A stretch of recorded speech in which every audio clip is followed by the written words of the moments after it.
I actually believe the Bible for many reasons, but for me, one of the crucial issues is the actual manuscript availability that we find within the sources. My understanding is that a historical source is only as good as the documents that it sits upon. And the evidence for the New Testament documents is extremely strong, particularly when you compare the source material for the secular sources of the time.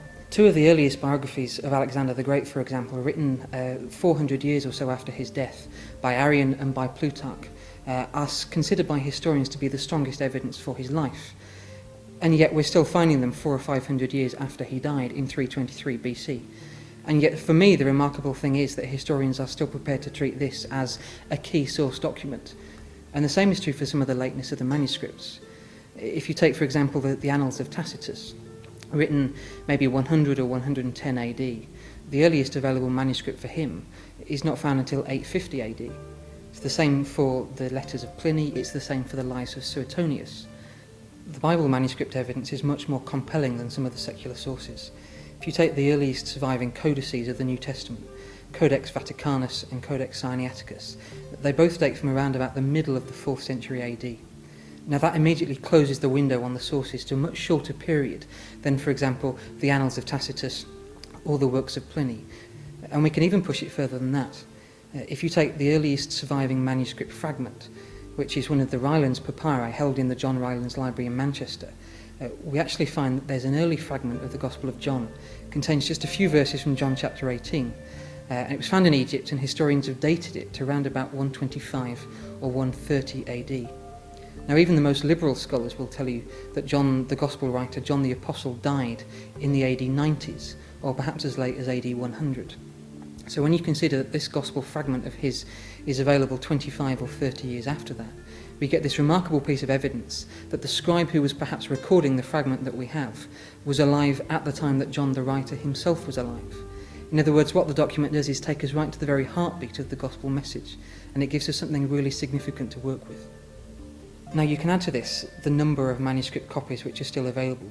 There are 8 copies, for example, for Herodotus, one of the so-called fathers of history. There's 7 copies of some of Aristotle's work. There's 20 copies left of Tacitus.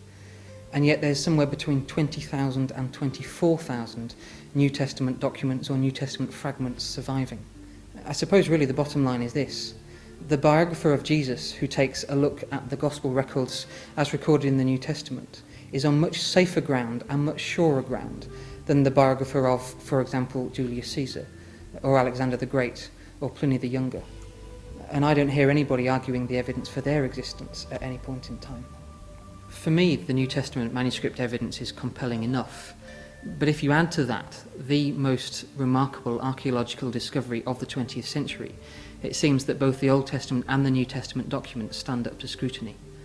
Back in 1947, an Arab goat herder near Qumran, around the area of the Dead Sea, threw a stone into a cave, and he heard a strange noise. So he went to investigate and found in the cave and in caves nearby a variety of clay jars, and in the jars were leather documents. And what he didn't realise at the time, but what archaeologists and historians have later discovered, is that he had found what's become known as the Dead Sea Scrolls, the most incredible manuscript discovery of the 20th century. The Dead Sea Scrolls have been dated to around about 100 BC.